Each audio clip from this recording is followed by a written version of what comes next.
Last ক্লাসে আমরা যেটা পড়েছিলাম সেটা ছিল হচ্ছে গিয়ে আহ লেলিন না, আগের দিন ছিল হচ্ছে গিয়ে কার্ল মার্কসের কন্ট্রিবিউশন ছিল, মানে কার্ল মার্কস মার্কসিজমটাকে কিভাবে ডেভেলপ করেন বা হচ্ছে গিয়ে কার্ল মার্কসের থেকে কিভাবে আমরা মার্কসিজমটাকে পাই।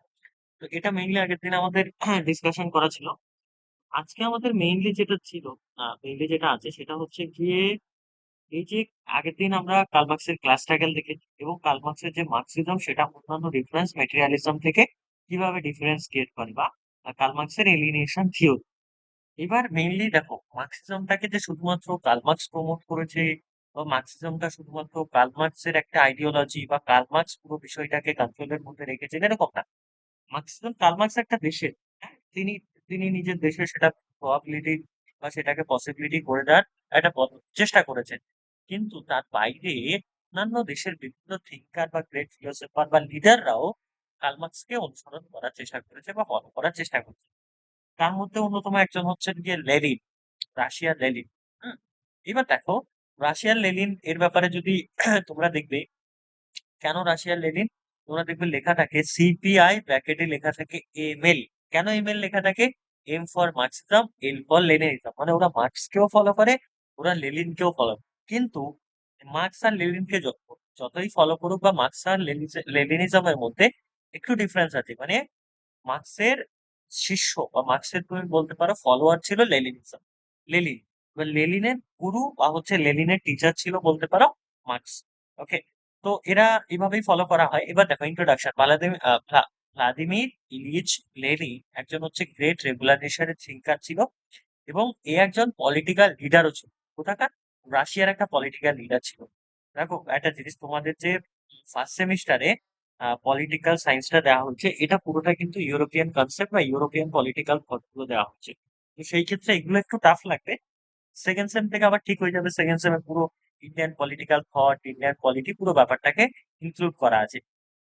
এবার দেখো he did not reject Marxism, সে কোনোভাবেই কিন্তু মার্কসিজমটাকে রিজেক্ট করেনি। মার্কসিজমের যে আইডিয়াটা, ক্লাস স্ট্রাগলের ব্যাপারটা, একটা কি মার্কসিজম বলছে যে ক্লাস স্ট্রাগল করবে এবং হচ্ছে কি ক্লাস স্ট্রাগল কারা করবে? সোসাইটির যারা হচ্ছে কি ওয়ার্কার রয়েছে, সোসাইটিতে যারা কি মজদুর রয়েছে। এবার পরবর্তীকালে কি দেখা যায়, ক্যাপিটালিজম সোসাইটিতে দুটো সোসাইটি হয়। ক্যাপিটালিস্ট মিন্স কি, সেখানে সব মানুষের হাতে টাকা আছে মোটামুটি এবং তারা মানে ডিমান্ড আর সাপ্লাই এর উপরে হচ্ছে কি তাদের বাজারটা নির্ধারণ হয়। কিন্তু সোশ্যালিস্ট দেশে কি হয়, গভর্নমেন্ট কন্ট্রোল করে, গভর্নমেন্ট ঠিক করে দেয় এটার দাম কত হবে, এটার কি হবে, গভর্নমেন্ট ঠিক করে। এবং হচ্ছে সেখানে কোনো রকম হচ্ছে গিয়ে ইন্ডিভিজুয়াল প্রপার্টি, ইন্ডিভিজুয়াল কোনো রকম হচ্ছে গিয়ে মানে সম্পদ, এই জিনিসগুলো কিন্তু তাদের মধ্যে একটা সোশ্যালিস্ট দেশে, রাশিয়া বা তুমি বলতে পারো চায়না বা নর্থ কোরিয়া, এই সমস্ত দেশে থাকে না। এগুলো আধা আধা তুমি সোশ্যালিস্ট বলতে পারো, এখন ফুল মার্কসিজম পাবে না। এবার কি হয়, এবার সে কোনোভাবেই কিন্তু মার্কসিজমটাকে যে লেনিন রিজেক্ট করেছে এরকম কোনো ব্যাপার নেই। সে সেটাকে কি করেছে, সেটা হচ্ছে গিয়ে রিজেক্ট, সে সেটাকে ডেভেলপ করেছে এবং মার্কসিজমটাকে লেনিন আরো বেশি এক্সপেন্ড করেছে। কিভাবে করেছে? সেটা গ্লোবালি করেছে। So new conditions of 20th century, একটা জিনিস বুঝতে হবে যে মার্কস কিন্তু মেইনলি হচ্ছে কি 18th সেঞ্চুরির লোক ছিল বা 19th সেঞ্চুরির লোক ছিল। তোমার হচ্ছে কি 1800 সালের দিকে। তো কি আছে, 19th সেঞ্চুরি বা 18th সেঞ্চুরি যেহেতু হচ্ছে মার্কস লোক ছিল, তো সে কি করতো, সে হচ্ছে গিয়ে মেইনলি সেই সময়তে যে সার্কামস্টেন্সেস গুলো ছিল, কিন্তু 20th সেঞ্চুরিতে যখন লেনিন আসে তখন সার্কামস্টেন্সেস গুলো অনেক বদলে যায়। কারণ 20th সেঞ্চুরি মিনস হচ্ছে 1900 থেকে 2000। এবার 20th সেঞ্চুরিতে কি কি হয়, গ্লোবাল বিভিন্ন হচ্ছে গিয়ে ফার্স্ট ওয়ার্ল্ড ওয়ার হয়, সেকেন্ড ওয়ার্ল্ড ওয়ার হয়। তো 18th সেঞ্চুরিতে শুধুমাত্র হচ্ছে কি ইন্ডাস্ট্রিয়ালিস্ট রিভলিউশন গুলো হয় যেগুলো মার্কস দেখে গিয়েছিল, লাইক ফ্রান্সের রিভলিউশন, আমেরিকার রিভলিউশন, ইউরোপের রিভলিউশন, এগুলো তখন হয়েছিল 19th সেঞ্চুরি। কিন্তু 20th সেঞ্চুরির যে ব্যাপারটা লেনিন যেটা দেখেছে, সেটা পুরো গ্লোবালাইজেশন এবং হচ্ছে গিয়ে দেখেছে ডিফারেন্ট দেশে ডিফারেন্ট নেতাদের উত্থান এবং পতন, এই জিনিসটা দেখেছে। এবার দেখো কার্ল মার্কস আর হচ্ছে ফ্রেডরিক এঙ্গেলস এক্সপ্লেইন করেছে ক্যাপিটালিজমকে মেইনলি ওয়েস্টার্ন ইউরোপে, কিন্তু লেনিন এই মার্কসিজমটাকে ইম্পেরিয়ালিস্টিক যে ক্যাপিটালিজম আছে এবং ব্যাকওয়ার্ড বা semi feudal society like Russia, এই সমস্ত জায়গায় এটাকে অ্যাপ্লাই করেছিলেন। ওকে, এবার দেখো লেনিনের সবার ফার্স্টে আসবে হচ্ছে গিয়ে development of Marxism in the age of imperialism. আচ্ছা, ব্যাপারগুলো বোঝা যাচ্ছে?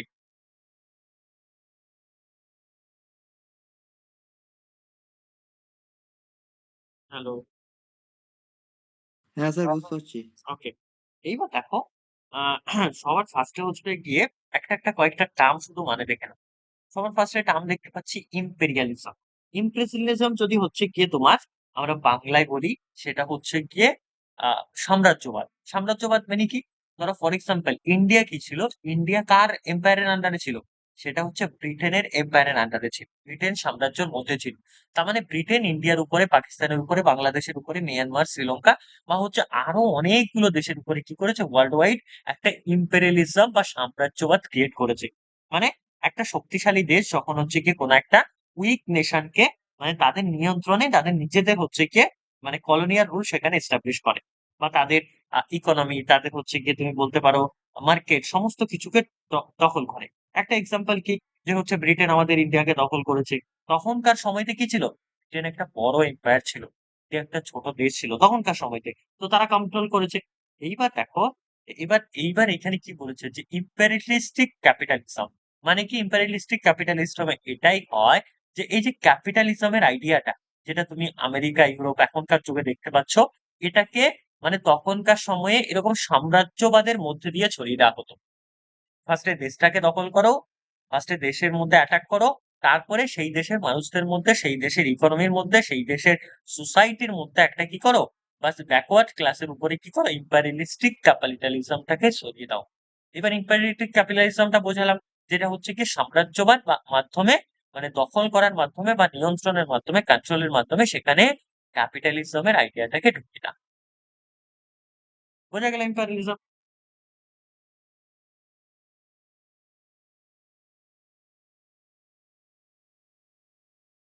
বোঝা গেল ইম্পেরিয়ালিজম? এগুলো দরকার হবে। হ্যাঁ স্যার। এইবার চলে আসো আরেকটা সেকেন্ড। হ্যাঁ, semi feudal society. Semi feudal সোসাইটিটা কি জিনিস? সেমি ফিউডাল সোসাইটি হচ্ছে গিয়ে মানে অর্ধ, বাংলায় যদি বলি অর্ধ, মানে সেমি মিনস হচ্ছে হাফ, অর্ধ সামন্ততান্ত্রিক সোসাইটি। মানে ধরো, মানে পুরো পুরো সোসাইটি, এটা যদি একটা সোসাইটি দেখো, পুরো সোসাইটিটা হচ্ছে কি ক্যাপিটালিস্টিক নয়, পুরো সোসাইটি ক্যাপিটালিস্ট নয়। মানে ক্যাপিটালিস্টিক এর বাংলা হচ্ছে কি সামন্ততান্ত্রিক বা ধনতান্ত্রিক, পুরো সোসাইটি ক্যাপিটালিস্ট নয়। মানে পুরোনো যে সমস্ত ব্যবস্থার কিছু অংশ এখনো বেঁচে আছে। ধরো ফর এক্সাম্পল ইন্ডিয়া, ইন্ডিয়াতে যখন হচ্ছে গিয়ে ব্রিটিশরা আসে, তখন ধীরে ধীরে ক্যাপিটালিস্ট সোসাইটিটা হচ্ছে গিয়ে ধীরে ধীরে বাস ধীরে ধীরে আমাদের দেশে ইম্পেরিয়ালিস্টিক ক্যাপিটালিজমটা ধীরে ধীরে গ্রো করতে শুরু করে। কিন্তু তার আগে আমাদের মিডল এজে, বা আমাদের তার আগে মিডল এনসিয়েন্ট টাইমস থেকে আমাদের সোসাইটিরও তো কিছু হচ্ছে জিনিস ছিল বা ইকোনমি ছিল। সেটাও তো পুরোটা 100% যে ক্যাপিটালিজম বা ব্রিটিশরা আমাদের এম্পায়ার দখল করেছে বলে চলে গেছে, এরকম ব্যাপার তো নয়। ছিল, সেটা হচ্ছে বেঁচে থাকা। মানে হচ্ছে ধরো ফর এক্সাম্পল যখন ব্রিটিশরা এসছে, ক্যাপিটালিস্ট সোসাইটিতে হচ্ছে গিয়ে তোমার ফিউডাল সোসাইটিতে কি থাকে, জমির মালিক থাকে, সেখানে জমিদাররা থাকে। তারপরে কি থাকে, এবং হচ্ছে ফিউডাল ফিউডাল সোসাইটিতে কি হয়, কৃষক হচ্ছে গিয়ে জমির মালিক নয়। ধরো ফর এক্সাম্পল তোমরা যখন এই যে ইম্পেরিয়ালিস্টিক সেই তখন অনেক জমিদাররা ছিল, অনেক জমির মালিক ছিল। কৃষকরা জমির মালিক তখন ছিল না। এবং কি ছিল, কৃষকরা শুধুমাত্র হচ্ছে গিয়ে মানে ওই নিজের পেটের দায়ে যেটুখানি মালিক দিত সেইটুখানির জন্য কাজ করতো। এগুলো তো ব্রিটিশ আমলে ছিল, কারণ তখন আমাদের দেশে ক্যাপিটালিজম ইম্পেরিয়ালিস্টিক ক্যাপিটালিজম ছিল। এইবার দেখো, যখন সেমি ফিউডাল সোসাইটি আসবে, তখন কি হবে, মানে জমিদারি বা এই সমস্ত পুরোপুরি ভাঙবে না, কিন্তু কৃষকদের সেই টাইমটাতে যখন আগেকার আবার কিছু কিছু সংখ্যক কৃষক ছিল যাদের কিছু নিজেদের জমি ছিল। মানে পুরোনো সেমি ফিউডাল সোসাইটিতে কি দেখা যায়, জমির অসম মালিকানা, মানে কিছুটা কৃষকের হাতে, কিছুটা হচ্ছে গিয়ে তোমার, রাশিয়া একটা সেমি ফিউডাল সোসাইটি ছিল, আবার কিছুটা লেনিন কিন্তু এগুলোকে চেঞ্জ করেছে মার্কসিজমের মাধ্যম দিয়ে। তো এবার কি হয়, এবং একটা জিনিস সবসময় মাথায় রাখতে হবে, সেটা ফিউডাল সোসাইটি হোক, মানে পুরোপুরি ক্যাপিটালিস্ট সোসাইটি হোক, বা সেমি ফিউডাল, সেখানে কিন্তু যারা পিসেন্ট বা হচ্ছে গিয়ে যারা কৃষক ফার্মার, তাদের কিন্তু একটা এক্সপ্লয়টেশন চলতেই থাকবে। এটা মাথায় রাখতে হবে। আর কি, এবং হচ্ছে সেখানে অনেক তুমি বলতে পারো আধুনিক আইন থাকবে, কিন্তু সেখানে কোনোভাবে কাজ করবে না, এটা কিন্তু মেইনলি থাকবে। হ্যাঁ, তো এটা হচ্ছে সেমি ফিউডাল সোসাইটি রাশিয়া, মানে সেখানে তুমি বলতে পারো তাদের দেশে ক্যাপিটালিজমটাও তখন ঢুকে গেছিল। আবার হচ্ছে গিয়ে তাদের দেশের যে পুরনো ইকোনমিক সিস্টেম, সেগুলো লেনিন আসার আগে ছিল। তো এটাকে সেমি ফিউডাল সোসাইটি বলছে। এবার মার্ক্সের টাইমে কি হয়েছিল, মার্ক্সের টাইমে হচ্ছে গিয়ে মেইনলি ইন্ডাস্ট্রিয়াল রিভলিউশন হয়ে গেছিল। আমরা বলেছিলাম মার্ক্সের কোন টাইমটা, মার্ক্সের হচ্ছে গিয়ে 19th century. 19th সেঞ্চুরিতে French revolution বা ইউরোপের ডিফারেন্ট রেভলিউশন, ইংল্যান্ডের রেভলিউশন, এগুলো আমরা দেখেছি। তো তখন কিন্তু যখন রেভলিউশন হয় তখন তো ক্যাপিটালিজমের জন্য রেভলিউশনটা হচ্ছে, ইন্ডাস্ট্রিয়াল রেভলিউশন হচ্ছে, সেখানে অনেক ওয়ার্কার লাগছে, ইন্ডাস্ট্রি তৈরি হচ্ছে, রেনেসা হচ্ছে, বিপ্লব হচ্ছে, তখন ক্যাপিটালিস্ট সোসাইটি ধীরে ধীরে এক্সিস্ট করছে। কম্পিটিশনটা তখন কিসের মধ্যে হচ্ছে? বিভিন্ন কোম্পানির মধ্যে তখন কম্পিটিশন হচ্ছে বা ফার্মস এর মধ্যে। কারণ অনেক ইন্ডাস্ট্রি ভার্সেস তখন ইন্ডাস্ট্রি হচ্ছে। এটা মার্ক্সের টাইমের সাথে। কিন্তু দেখো এবার এবার কি এই যে আমাদের এইখানে এটা পয়েন্টটা করেছে কি, যে ডেভেলপমেন্ট অফ মার্ক্সিজম, মার্ক্সিজমের ডেভেলপমেন্ট কে করেছে? লেনিন করেছে। ইন দা এজ অফ এম্পায়ারিজম, যখন এই যে সাম্রাজ্যবাদটা চলছিল তখন কিভাবে করেছে, এটা আমাদের পয়েন্ট। এবং এই যখন হচ্ছে গিয়ে তোমার এই ক্যাপিটালিজমটা ধীরে ধীরে এস্টাবলিশ হওয়া শুরু করে, এগুলো মার্ক্সের টাইমে পড়ছে কিন্তু, তখন 19th সেঞ্চুরিতে ক্যাপিটালিজমটা যখন ধীরে ধীরে এক্সপ্যান্ড করা শুরু করে এবং কিন্তু ফুললি ডেভেলপমেন্ট হয়নি, তখন কিন্তু ধীরে ধীরে কলোনিয়ালিজমটাও বাড়তে থাকে ক্যাপিটালিজমের সাথে সাথে, বা যেটাকে আমরা বলতে পারি সামন্ততান্ত্রিক বা হচ্ছে গিয়ে তোমার এম্পেরিয়ালিজম, এটা বাড়তে থাকে। এবার লেলিন কি কন্ট্রিবিউশন করেছে? লেলিন এক্সপ্লেইন করেছে একটা ক্যাপিটালিজমের একটা হচ্ছে নতুন স্টেজ, সেটা হচ্ছে ইম্পেরিয়ালিজম। মানে কিভাবে ইম্পেরিয়ালিজম ক্যাপিটালিস্টিক বা হচ্ছে গিয়ে ক্যাপিটালিস্টিক ইম্পেরিয়ালিজম। এইবার দেখো এটা কিভাবে, মানে হচ্ছে ফার্স্টে কোন একটা দেশ বড় দেশ ছোট দেশকে অ্যাটাক করবে এবং হচ্ছে কি করবে, তারপরে ক্যাপিটালিজমটাকে ঢুকিয়ে দেবে। এই যে বাজে একটা আইডিয়া, এটা মেইনলি হচ্ছে কি লেনিন এক্সপ্লোর করার চেষ্টা করেছে। এবং হাইয়েস্ট স্টেজ অফ, এটাকে বলা হয় হাইয়েস্ট স্টেজ অফ ক্যাপিটালিজম। তুমি একটা দেশে ক্যাপিটালিজম দিচ্ছ, খুব ভালো, ইন্ডিয়াতে এখন ইন্ডিয়াকে বা হচ্ছে অন্য কোনো একটা দেশকে, যদি ছোট দেশকে ইন্ডিয়া দখল করে সেখানে দখল করে ক্যাপিটালিজমটা দেয়, তাহলে সেটা তো খারাপ জিনিস। হাইয়েস্ট স্টেজ অফ ক্যাপিটালিজম সেটা। তো এটা হচ্ছে মেইন ব্যাপার। তো লেনিন তার এই সমস্ত বুকগুলোতে এগুলোকে এক্সপ্লেইন করেছে এবং কি বলেছে, যে কনসেন্ট্রেশন অফ ক্যাপিটাল, ক্যাপিটালিজম সোসাইটিতে যেটা হয় ক্যাপিটালটাই আসে, টাকাটাই আসো, এবং সেখানে মনোপলি কাজ করে। তুমি দেখো আমেরিকা, আমাদের দেশেও তুমি দেখো মনোপলি নেই, এয়ার ইন্ডিয়ার মনোপলি আছে, রিলায়েন্সের মনোপলি আছে, আদানির মনোপলি আছে, আজিম প্রেমজির মনোপলি আছে। তারা এমন এমন বিজনেস করে যেগুলোতে মানে তুমি তাদের কম্পিটিটরই পাবে না, পেলেও তারা খুব ন্যূনতম। তার মানে কি? এটাকে বলা হয় মনোপলি, মানে একচেটিয়া অধিকার। তো ক্যাপিটালিস্টিক সোসাইটিতে বা ক্যাপিটালিজম আমাদের দেশে অবভিয়াসলি, আমাদের দেশে আবার হচ্ছে গিয়ে তোমার তার সাথে সাথে সোশ্যালিজমটাও আছে, আমাদের দেশ মিক্স আর কি। কিন্তু আমেরিকাতে তুমি চলে যাও, ইউরোপে চলে যাও, সেখানে কমপ্লিটলি মনোপলি। কারণ তাদের দেশের আলটিমেট কনসেন্ট্রেশন ক্যাপিটালিস্টিক সোসাইটিতে ক্যাপিটাল, এবং সেখানে বিগ কোম্পানি গুলো ডমিনেট করে আছে। ইন্ডিয়াতেও আছে। এবার দেখো আর কি এই মেইন ফিচার্স তিনি যেটা বললে এই সোসাইটিতে, যে হচ্ছে ব্যাংক প্লাস ইন্ডাস্ট্রিয়াল ক্যাপিটাল হচ্ছে ফাইন্যান্স ক্যাপিটাল, এবং export of capital, not just good, এবং হচ্ছে টাকাটাকে এক্সপোর্ট করা, ক্যাপিটালটাকে, মূলধনটাকে এক্সপোর্ট করা, কোনো গুডস কে এক্সপোর্ট করা না।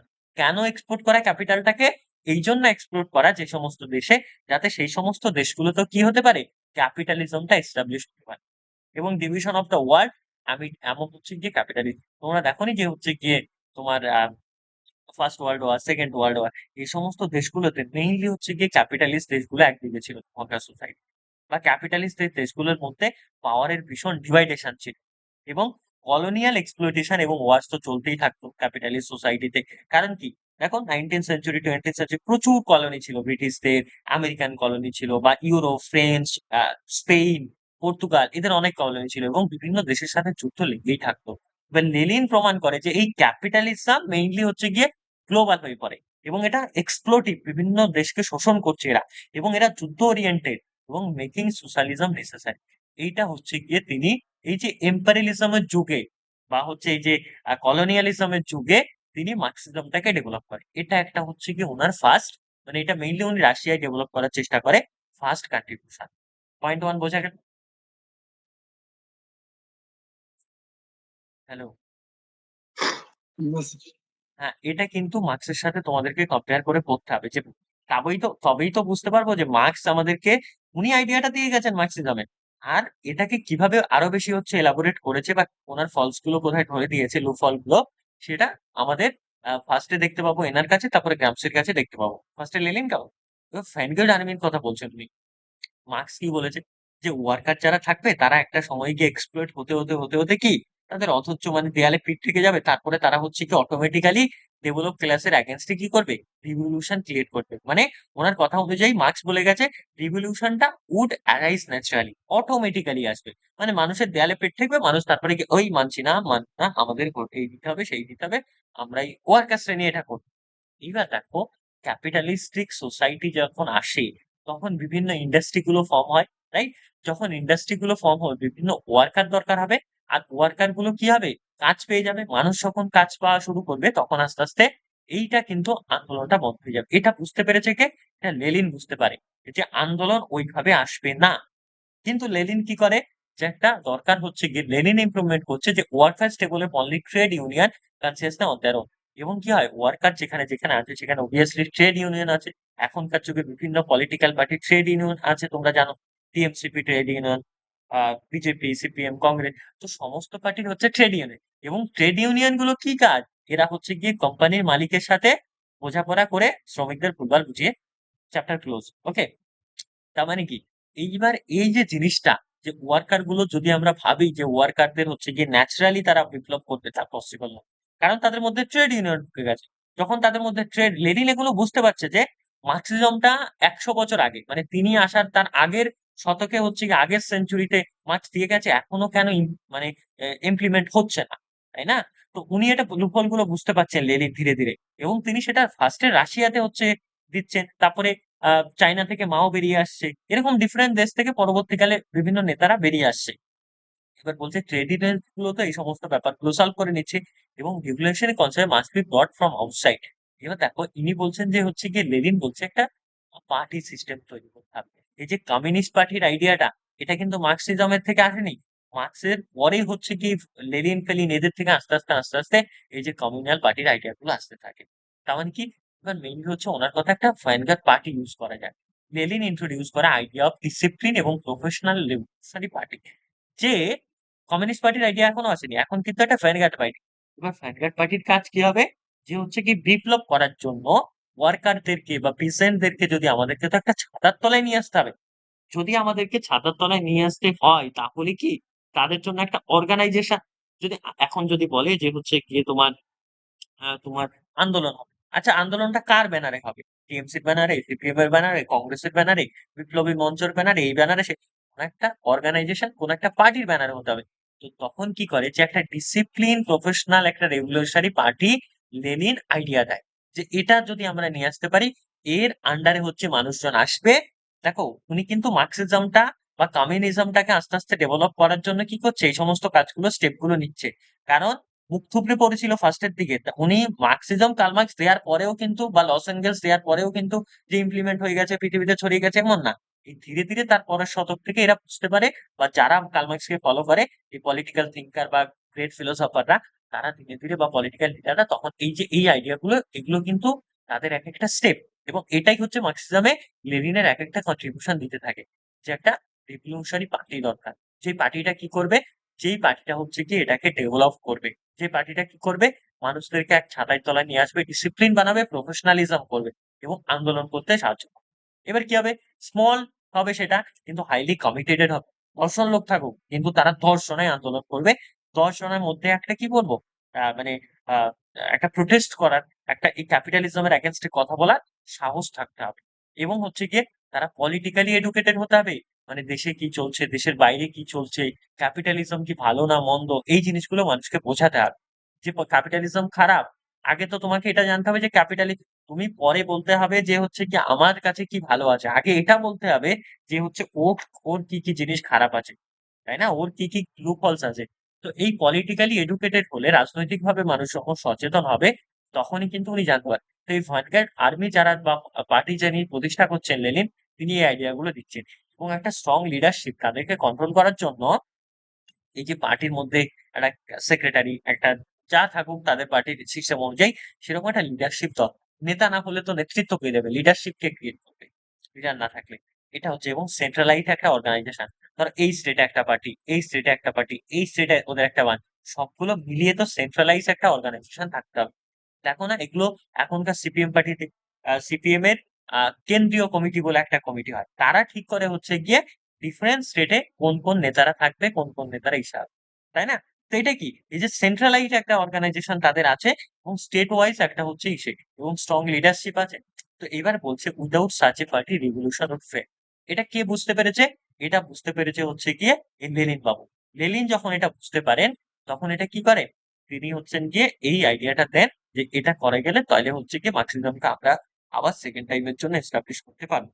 এটা হচ্ছে ওনাদের এই ভ্যানগার্ড পার্টির আইডিয়াটা। এটা লেনিনের second contribution to the development of Marx. বোঝা গেল?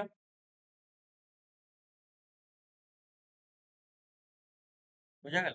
হ্যাঁ স্যার। ওকে। এবার থার্ড হচ্ছে গিয়ে ডেমোক্রেটিক সেন্ট্রালিজম। লেনিন ইন্ট্রোডিউস করে democratic centralism as a party principle. Democratic সেন্ট্রালিজমটাকে একটা পার্টি, দেখো ডেমোক্রেসিটা কি হয়, ডেমোক্রেসির আইডিয়া তো তার আগে থেকে এসেছে। তো এটা কিন্তু লেনিন পড়েছে, লেনিন শিক্ষিত ব্যক্তিত্ব, তো উনি উনি এই বিষয়গুলো জেনেছেন। আব্রাহাম লিঙ্কনের ডেমোক্রেসি বা তখন ডেমোক্রেসি কি বলে 20th সেঞ্চুরিতে রয়েছে। তো তিনি বুঝতে পারেন ডেমোক্রেসি মানে government by the people for the people of the people. এবার ডেমোক্রেসিটা যদি পুরোটা কপি করে তাহলে সেটা একটা ক্যাপিটালিস্ট সেন্সে দাঁড়াবে। কারণ হচ্ছে গিয়ে কোনো সোশ্যালিস্ট দেশে বা কমিউনিস্ট দেশে কিন্তু হচ্ছে গিয়ে ডেমোক্রেসির আইডিয়া নেই। ওকে। তো কি আছে, ডেমোক্রেটিক সেন্ট্রালিজমের যে ব্যাপারটা, ডেমোক্রেসিতে কি হবে, ফ্রি ডিসকাশন। উনি বোঝাচ্ছেন যে ডেমোক্রেসি মানে হচ্ছে গিয়ে কমিউনালিজমের মধ্যে বা হচ্ছে গিয়ে সোশ্যালিজমের মধ্যে বা হচ্ছে মার্কসিজমের মধ্যে ডেমোক্রেসির আইডিয়া থাকবে, পার্টির ভিতরে হচ্ছে গিয়ে ফ্রি ডিসকাশন হবে।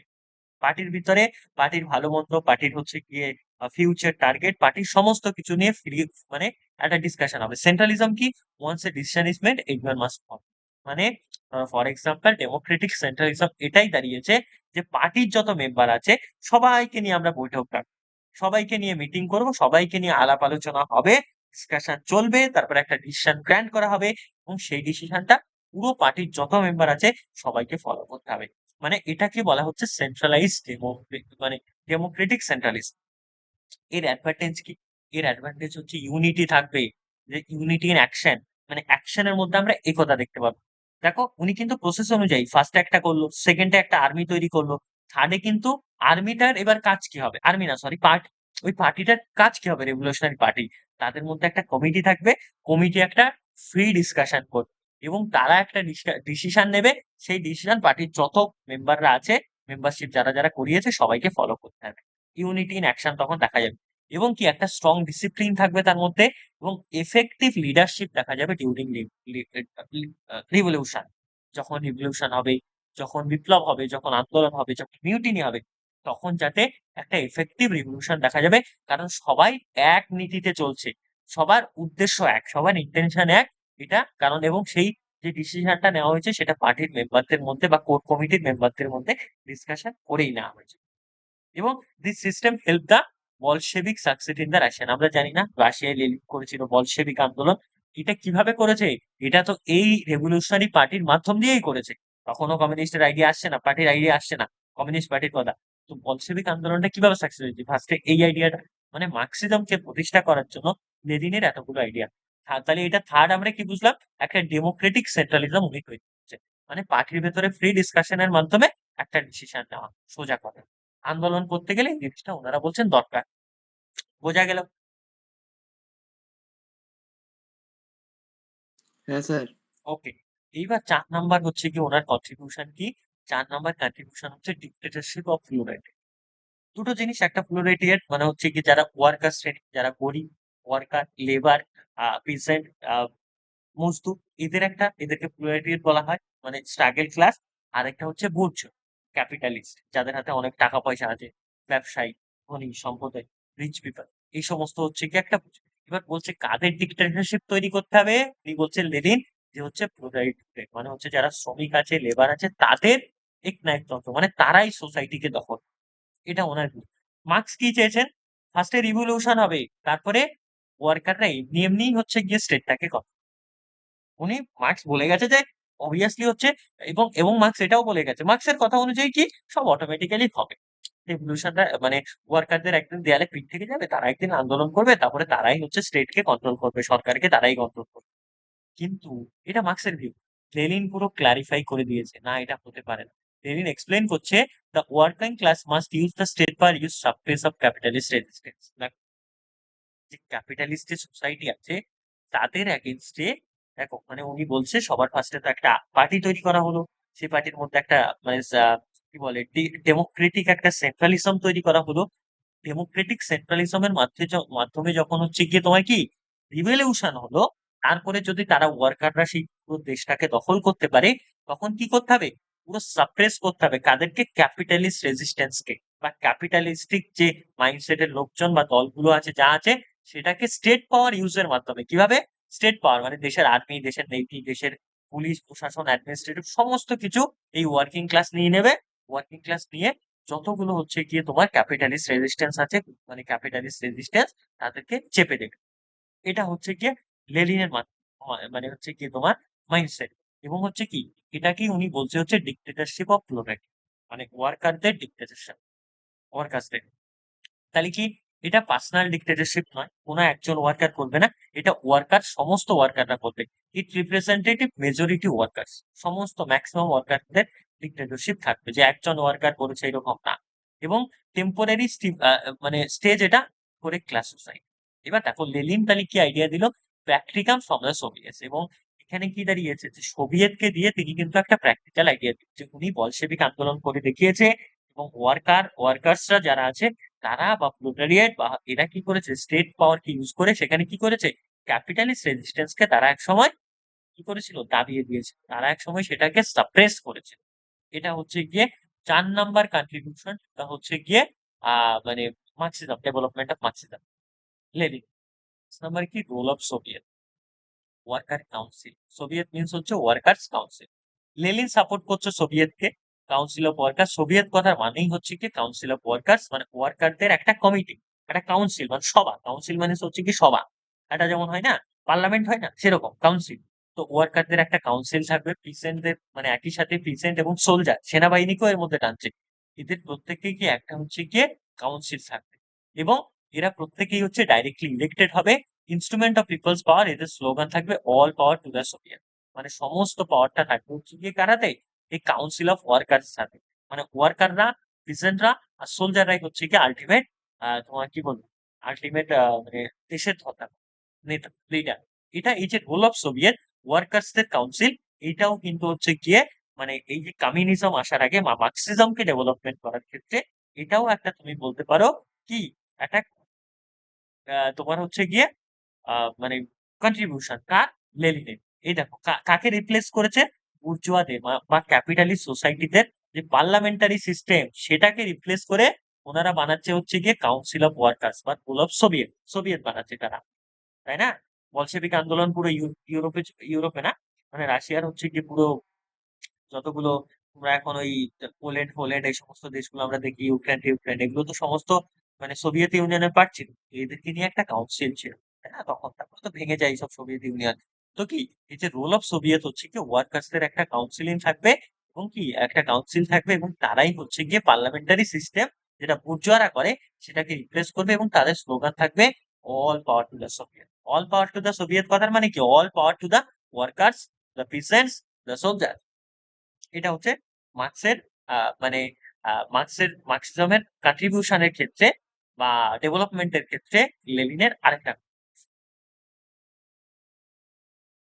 বোঝা যাচ্ছে? ওকে। এবার 6 নাম্বার উনি কি দিচ্ছেন, 6 নাম্বারে উনি দিচ্ছেন হচ্ছে কি application of Marxism to backward countries. যে হচ্ছে গিয়ে তোমার ব্যাকওয়ার্ড কিছু কান্ট্রি থাকবে, তখনকার সময়টা ছিল যে আমরা যদি এখন ওনাদের আইডিয়া ছিল, আমরা যদি এই মুহূর্তে তখনকার সময়তে তোমার আমেরিকা, তখনকার সময়তে তোমার ইংল্যান্ড, এই সমস্ত দেশগুলোতে মার্কসিজম নিয়ে যেতে চায়, পারবো না। কারণ তারা হচ্ছে অনেক পাওয়ারফুল দেশ, তখনকার বাজারে ফার্স্ট ওয়ার্ল্ড ওয়ার লড়ছে, তারা সেকেন্ড ওয়ার্ল্ড ওয়ার করছে। তো তাদের সাথে পারবে না, পেরে উঠবে না। তাহলে কোথায় অ্যাটাক করা যাবে মার্কসিজমকে হচ্ছে গিয়ে তোমার অ্যাপ্লিকেশন করার ক্ষেত্রে? তাহলে চলো ব্যাকওয়ার্ড কান্ট্রিজ গুলো মানে ছোট ছোট দেশগুলোকে ওয়ার্ল্ড এর মধ্যে চলো। মার্কসের বিলিফ কি ছিল, revolution would happen in the advance capitalist country. মানে মার্কস ভেবেছে ও ওসব গরিব দেশগুলোতে কিছু হবে না, ও ফার্স্টে হচ্ছে কি আমাদেরকে কি করতে হবে, যে সমস্ত ওই অটোমেটিক্যালি হচ্ছে কি ক্যাপিটালিস্ট দেশ আমেরিকা, ইংল্যান্ড, এই সমস্ত দেশে এস্টাবলিশ অটোমেটিক্যালি হয়ে যাবে, ওয়ার্কাররা যখন এক্সপ্লয়েট হতে শুরু করবে, তারপরে কি হবে, ওই সমস্ত দেশগুলো যখন মানে মার্কসিজম ফর্মে চলে আসবে, তখন ওই সমস্ত দেশগুলো ছোট দেশগুলোকে দখল করে, মানে ক্যাপিটালিজমটা যেভাবে ওই সামন্ততন্ত্রের মাধ্যমে ছড়িয়ে বেরিয়েছে, ওরাও ভাবছে যে ইম্পেরিয়ালিজমের মাধ্যমে দিয়ে মার্কসিজমটাও একদিন ছড়াবে।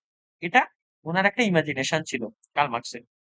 কিন্তু লেনিনের কন্ট্রিবিউশন কি ছিল, লেনিন প্রুভ করে যে revolution for succeed in economically backward. Revolution শুধুমাত্র সাকসেস হতে পারে কোথায়, যে সমস্ত অর্থনৈতিক ভাব দিক দিয়ে দুর্বল দেশগুলো আছে সেখানেই শুধুমাত্র হচ্ছে রিভলিউশন সাকসেস হতে পারে। ধরো তুমি যদি কোনো একটা আমেরিকায় আমেরিকায় রিভলিউশন কেন হবে? আমেরিকায় রিভলিউশন কেন হবে? আমেরিকায় রিভলিউশন হবে, ইংল্যান্ডে রিভলিউশন হবে, ইউরোপে রিভলিউশন হবে? হ্যালো, মানে মার্কসিজমের জন্য কি রিভলিউশন হতে পারে ওই সমস্ত দেশে? রেভলিউশন হতে পারে স্যার, মার্কসিজমের জন্য হবে না। আমি সেটাই বলছি, কেন মার্কসিজমের জন্য হবে না? মার্কসিজম স্যার ওদের এক রকমের আইডিওলজি আছে, ক্যাপিটালিস্টিক আইডিওলজি, যারা হ্যাঁ, আর সেকেন্ড ওদের থিং হচ্ছে গিয়ে মার্কসিজম কি নিয়ে, কাদের নিয়ে কথা বলে? ওয়ার্কারদের নিয়ে কথা বলে, পিসেন্টদের নিয়ে কথা বলে, হ্যাঁ কি না? এবার তুমি হুম, হুম। ক্যাপিটালিস্টের যে সমস্ত দেশে যাবে বা ক্যাপিটালিস্টিক সোসাইটি থাকবে, সেখানকার লোকেদের টাকা পয়সার অভাব আছে? না, ওরা কেন করতে যাবে? তাহলে কেন করতে যাবে? ওদের খেয়ে দিয়ে কোনো কাজ আছে যে হচ্ছে আমরা মার্কসিজমকে এখানে ওরা খেতে পাচ্ছে। মানে ইউরোপ আমেরিকায় গেলে এক একজন কৃষকের জমি জায়গা দেখলে তোমার মাথা খারাপ হয়ে যাবে। মানে ভারতবর্ষের হয়তো তুমি ধরে নাও, আমাদের যে হচ্ছে গিয়ে একটা গ্রাম জুড়ে, মানে যতজন কৃষক থাকে তার যতটা প্রপার্টি আছে, তার থেকে 10 গুণ বেশি প্রপার্টি ওখানকার কৃষকদের আছে, ওখানকার ওয়ার্কারদের আছে, হ্যাঁ কি না? তাহলে ওখানকার ওয়ার্কারদের এইসব মার্কসিজম ফার্কসিজমের আইডিওলজির কোনো দরকারই নেই। মার্কসিজম আইডিওলজি কখন খাটবে? যেখানকার মানুষদের ব্যাকওয়ার্ড ক্লাস, মানে অর্থনৈতিকভাবে তাদের খেতে পায় না, দিন এনে দিন খায়। আফ্রিকায় যাবে, সুদানে যাবে, তাই না? মরক্কোতে এই সমস্ত জিনিস আসবে। ইন্ডিয়াতে অনেক মানুষ এখনো খেতে পায় না, অনেক মানুষের প্রপার্টি নেই, অনেক মানুষ এক্সপ্লয়েট হচ্ছে, আমেরিকায় হচ্ছে, সরি বাংলাদেশে হচ্ছে, পাকিস্তান হচ্ছে, এই সমস্ত জায়গায় মার্কসিজমটা আসে, তাই না? তাহলে কি ওনার কথা হচ্ছে গিয়ে রিভলিউশন, কিসের রিভলিউশন? এই মার্কসিজমের রিভলিউশন শুধুমাত্র কোথায় সাকসেস হতে পারে? লেনিন বুঝতে পেরেছে কিন্তু যে এটা শুধুমাত্র ইকোনমিক্যালি ব্যাকওয়ার্ড ক্লাস গুলোতে, মানে ইকোনমিক্যালি ব্যাকওয়ার্ড কান্ট্রিজ গুলোতে সাকসেস। তো সেই ক্ষেত্রে কি আছে, যদি ইকোনমিক্যালি ব্যাকওয়ার্ড ক্লাস গুলোতে আমাদেরকে অ্যাটাক করতে হবে, সেখানে আমাদেরকে যেতে হবে এটা নিয়ে, এই আইডিয়া খাওয়াতে। Russia had a weak capitalism, strong dissent, মানে রাশিয়াতে কিন্তু কোনো ক্যাপিটালিজম তখন আমলে ছিল না, বা উইক ক্যাপিটালিজম, ক্যাপিটালিজম থাকলেও ভীষণ দুর্বল ছিল। কিন্তু যে মানে তোমার কৃষক বা পিসেন্ট্রি বা হচ্ছে এই ওয়ার্কার ক্লাস, তাদের কিন্তু একটা দবদবা ছিল, কারণ রিভলিউশন করেছে না। তো কি করে, he formed an alliance of workers, এবং ওই যে বললাম কাউন্সিল তৈরি করে কাদেরকে নিয়ে, ওয়ার্কার আর পিসেন্টদেরকে নিয়ে, তাদেরকে নিয়ে অ্যালায়েন্স তৈরি করে। তো হি ইজ যে হচ্ছে গিয়ে হি দিস এক্সপ্যান্ড মার্কসিজম অডিও, মানে হচ্ছে গিয়ে তখন ধীরে ধীরে কি, মানে কার্ল মার্কসের আইডিয়া কি ছিল, ওটা ইউরোপের মধ্যে। কার্ল মার্কস কোন দেশের লোক ছিল? জার্মানি, তাই তো? তো এটা ইউরোপের মধ্যেই সীমাবদ্ধ থাকে। কিন্তু লেনিন বলে না, এটা ইউরোপের মধ্যে যদি আমরা রাখি কোনোদিন এস্টাবলিশ করতে পারবো না। কারণ ইউরোপের দেশগুলো প্রায় ক্যাপিটালিস্ট মাইন্ডসেটের হয়ে গেছে, আমেরিকা তাদেরকে কন্ট্রোল করছে, বা তাদের অনেক টাকা পয়সা আছে, বা তোমার হচ্ছে গিয়ে তোমার ইংল্যান্ড তাদেরকে কন্ট্রোল করছে, ফ্রান্স কন্ট্রোল করছে। এগুলো এমনিতেই ইন্ডাস্ট্রিয়ালাইজেশন হয়ে গেছে, টাকা পয়সা এদের হাতে চলে এসেছে, এরা আর ওইসব বিপ্লব টিপ্লব করতে যাবে না। ন্যাচারাল কথা। তো কি আমাদেরকে ইউরোপের বাইরে নজর দিতে হবে? মানে তখনকার সময়কে ইউরোপের বাইরে নজর দেওয়া মানে গরিব দেশ কারা? তুমি আফ্রিকায় চলে যাও, ইন্ডিয়াতে চলে যাও, চাইনাতে চলে যাও, এরা তখন কিন্তু গরিব। মানে এখন হয়তো চায়না টাইনা আমাদের ইন্ডিয়া আস্তে আস্তে ডেভেলপ হচ্ছে, জাপান টাপান, তখন তো এরা ইউরোপের দিক থেকে দেখতে গেলে তখন এগুলো মানে একদম, মানে তুমি বলতে পারো poor country, third class country তখনকার সময়তে। খেতে পায় না। কারণ কেন, এটা কেন গরিব? কারণ হচ্ছে এই সমস্ত দেশগুলোতে তখন কি চলছে, ইম্পেরিয়ালিজম চলছে ক্যাপিটালিস্ট দেশগুলোতে। যে ওই সমস্ত দেশের মানুষরা এটা অ্যাকসেপ্ট করবে যে ইম্পেরিয়ালিজম কারা করছে, ওই ক্যাপিটালিস্ট দেশগুলো করছে। তাহলে এদের এগেনস্টে কারা কথা বলবে? মার্কসিজমকে যদি ঢুকিয়ে দিই সেই গরিব মানুষগুলোর মধ্যে, তারা তখন ওদের এগেনস্টে কথা। তো ইন্ডিয়াতে কবে আসে? 1925-এ আস্তে আস্তে, মানে রাশিয়ার তাশখন্দে হচ্ছে গিয়ে ইন্ডিয়ান কি বলে কমিউনিস্ট পার্টি এস্টাবলিশ করা হয়। তারপরেই তো ধীরে ধীরে ইন্ডিয়াতে 1925-এর পর থেকে এই মার্কসিজমরা আস্তে আস্তে এলাবোরেট করে। কেন খাওয়াতে পেরেছে ইন্ডিয়ার মানুষকে বা চাইনার মানুষকে? কারণ তখন ওরা অনেক গরিব ছিল। কারণ যখন সে খেতে পাবে না, তখনই তো সে আন্দোলন। তো তখন হয়তো এরকম ফর্ম পাচ্ছিল আন্দোলন করার, তখন হয়তো কমিউনিস্ট পার্টিকে একটা পেয়েছে এরকম ফর্ম, তারা বোঝাচ্ছে মানুষকে। এখন ভুল হোক ঠিক হোক আলাদা ব্যাপার। তো এইটা হচ্ছে গিয়ে 7 নাম্বার অ্যাপ্লিকেশনটা উনি বোঝাতে পেরেছে ব্যাকওয়ার্ড ক্লাসে। এটা লেনিনের 7 number 6 number contribution to the development of Marx. Himanshu বোঝা যাচ্ছে? ক্লাস আছে?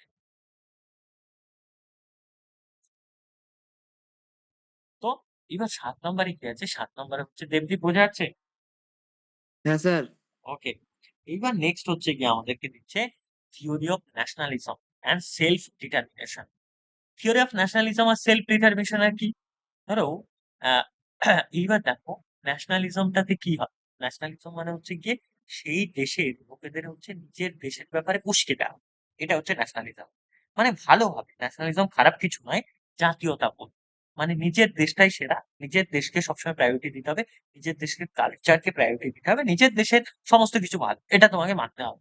এটা হচ্ছে ন্যাশনালিজম, মানে দেশের ফেভারে কথা বলা, খুব ভালো জিনিস। কিন্তু সেলফ ডিটারমিনেশনটাও অনেকটা সেম জিনিস।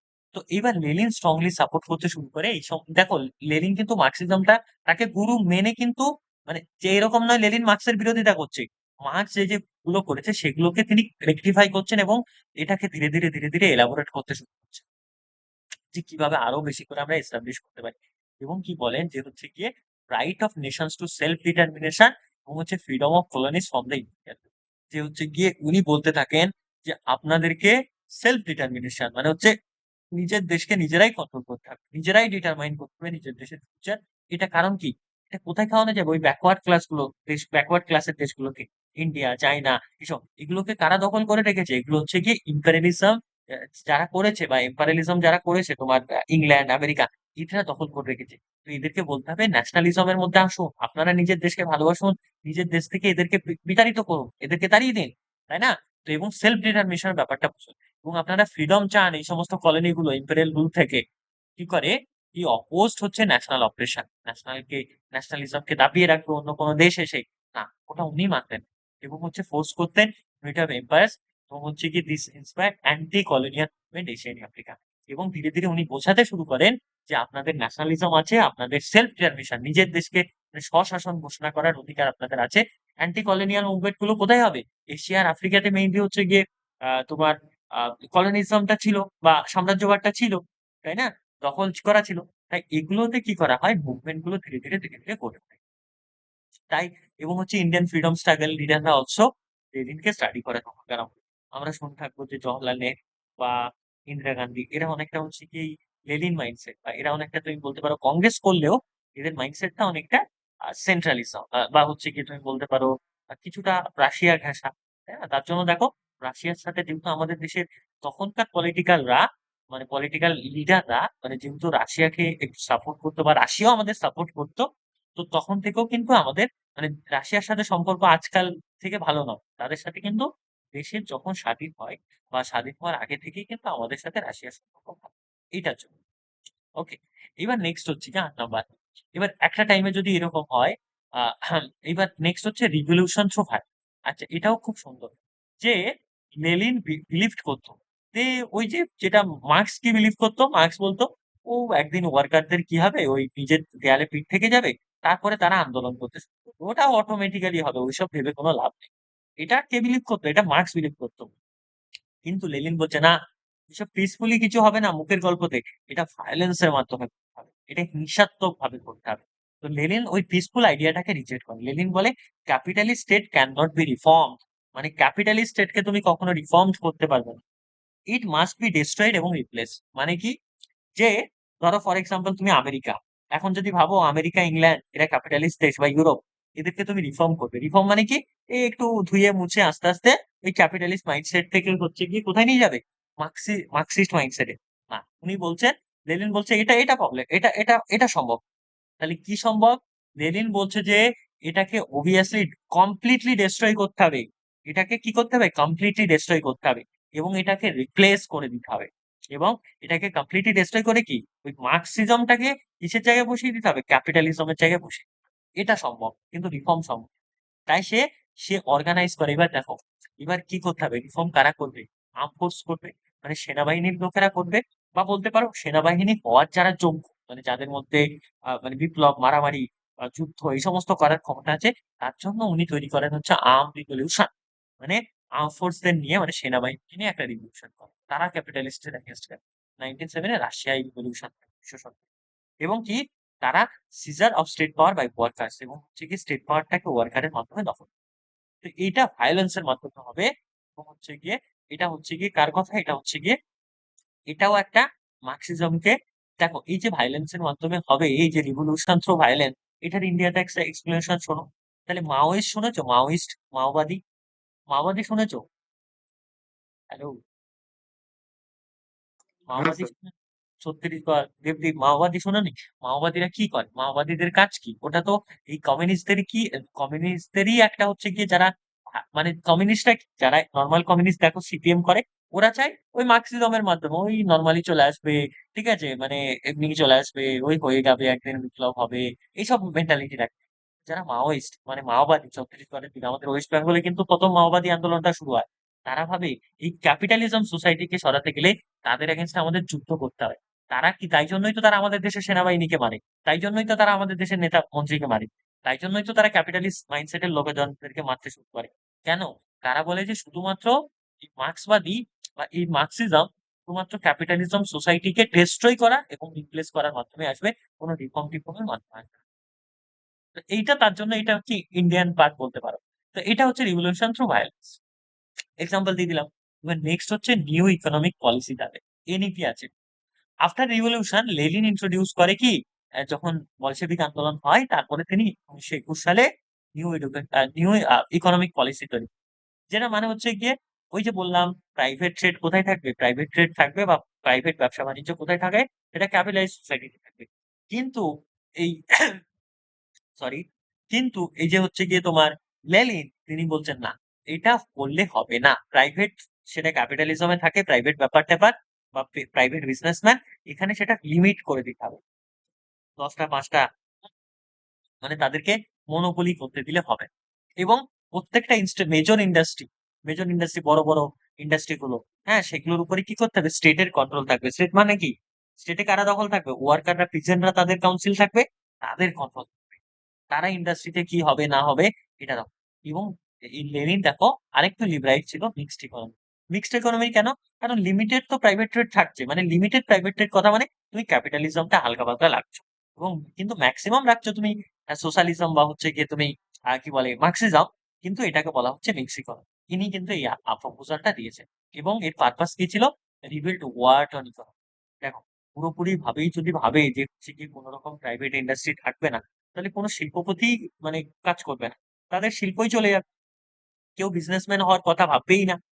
যদি ভাবে যে আমি বিজনেসম্যান হবো মানে কি, আমার অনেক টাকা পয়সা থাকবে, আমি প্রচুর জায়গায় হচ্ছে সেটা ইনভেস্ট করব, এই মাইন্ডসেটটাই হারিয়ে যাবে যদি ক্যাপিটালিজমটাকে আমরা একদম মুছে দিই, তাই না?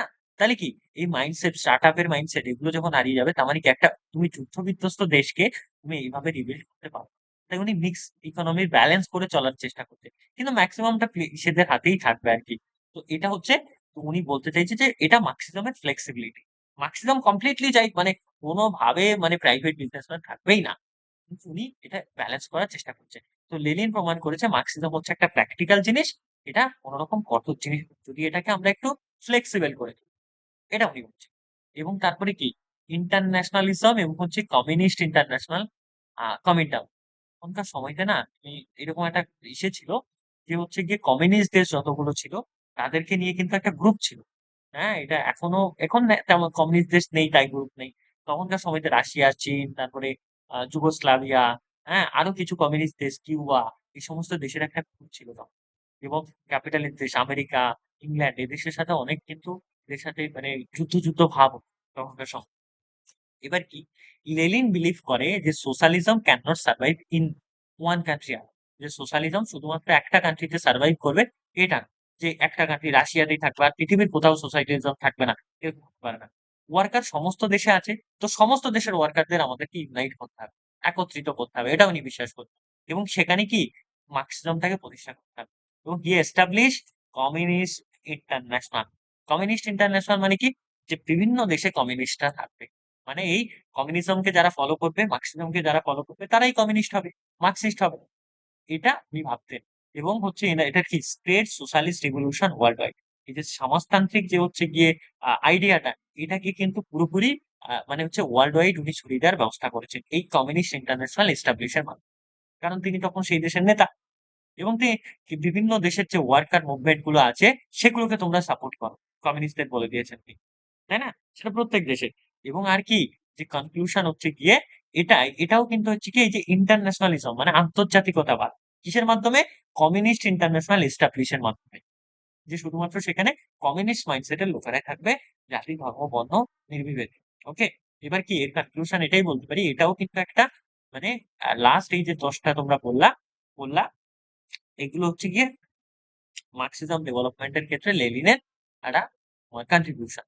তো এগুলো রেভলিউশন গাইড দিয়েছে এবং থিওরি এই যে এতক্ষণ বললাম এই 10টা পয়েন্ট হচ্ছে কি লেনিন বিশ্বাস করতেন Marxism became global revolution ideology.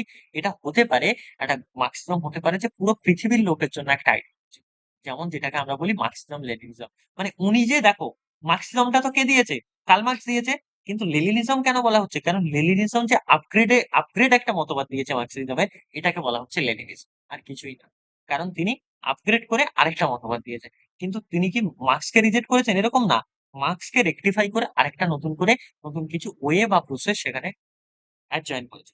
এটাও কিন্তু একটা কন্ট্রিবিউশন মার্কস। বোঝা গেল ব্যাপারটা? লেনিন কিভাবে মার্কসিজমকে ডেভেলপ করেছে বা তার কি কন্ট্রিবিউশন বোঝা গেল? হ্যাঁ স্যার। দেবদীপ, হ্যাঁ স্যার। এইবার চলে আসো আরেকজন ভদ্রলোক, ইটালি ভদ্র। এই ভদ্রলোক কি করেছে, এনার নাম হচ্ছে Antonio grams.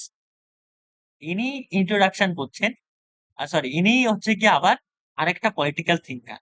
K? Gramsci was an Italian Marxist thinker, political leader, ওই একই ওনার মতোই জার্নালিস্ট, আবার রিভলিউশনারি বিপ্লবীও বটে। সে ইটালিতে হচ্ছে গিয়ে সার্ডিনাতে হচ্ছে গিয়ে 1891 হচ্ছে জন্মগ্রহণ করে।